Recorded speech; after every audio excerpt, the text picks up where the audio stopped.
បន្ទាប់ពីចំណាយពេលប្រមាណជាជាង10ឆ្នាំឥឡូវនេះកីឡាកររិនសារ៉ាត់ស្គាល់រសជាតិក្រងខ្សែក្រវ៉ាត់លើកដំបូងហើយនៅលើទឹកដីប្រទេសវៀតណាមខណៈដែលសិស្សប្អូនកូរ៉ាម៉ាក់ច័ន្ទរាជក៏បានក្រងខ្សែក្រវ៉ាត់រហូតដល់2ខ្សែនោះនៅលើទឹកដីនៃប្រទេសវៀតណាមបាទជំរាបសួរប្រិយមិត្តទាំងអស់គ្នាវិលមកកាន់នីតិព័ត៌មានកីឡាជាតិនិងអន្តរជាតិថ្មីនៅក្នុងអត្ថបទព័ត៌មានថ្ងៃនេះខ្ញុំបានមកលម្អិតតាក់ទងទៅនឹងកីឡាករគុណខ្មែររបស់យើង3រូបដែលធ្វើឲ្យកូរក្រើកមែនទែននៅលើទឹកដីនៃប្រទេសវៀតណាមដែលការប្រកួតធ្វើឡើងកាលពីថ្ងៃទី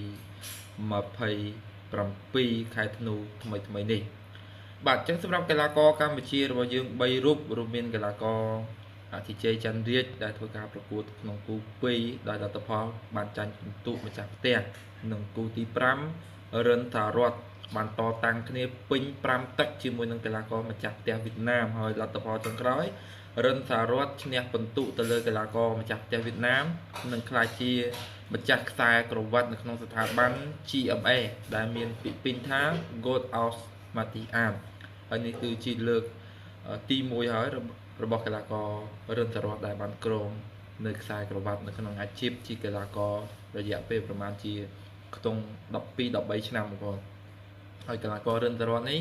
ខ្ញុំបាទចាប់ផ្ដើមស្គាល់គាត់ដំបូងគឺស្គាល់គាត់នៅក្នុងការប្រកួតដាក់ទ្រង់នៅក្នុងស្ថានីយទូរទស្សន៍ប៉ុស្តិ៍ My TV ក្នុងអំឡុងឆ្នាំ2014-2015បង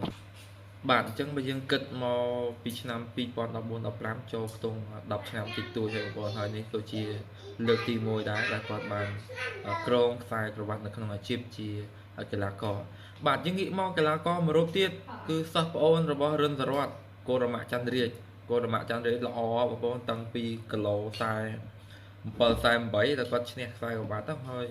កីឡាកររូបនេះប្រយុទ្ធបានគ្រប់វិញ្ញាសាមិនថាការប្រកួតបដាល់គុណខ្មែរការប្រកួតលក្ខណៈ kickboxing ឥឡូវនេះទើបតែឈ្នះខ្សែក្រវ៉ាត់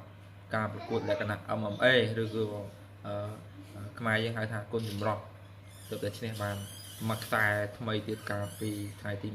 27ដោយការប្រកួតកាលពីថ្ងៃទី27ហ្នឹងក៏គាត់ប៉ះជាមួយនឹងម្ចាស់ខ្សែក្រវ៉ាត់ GMA របស់វៀតណាមដែរហើយការប្រកួតនោះ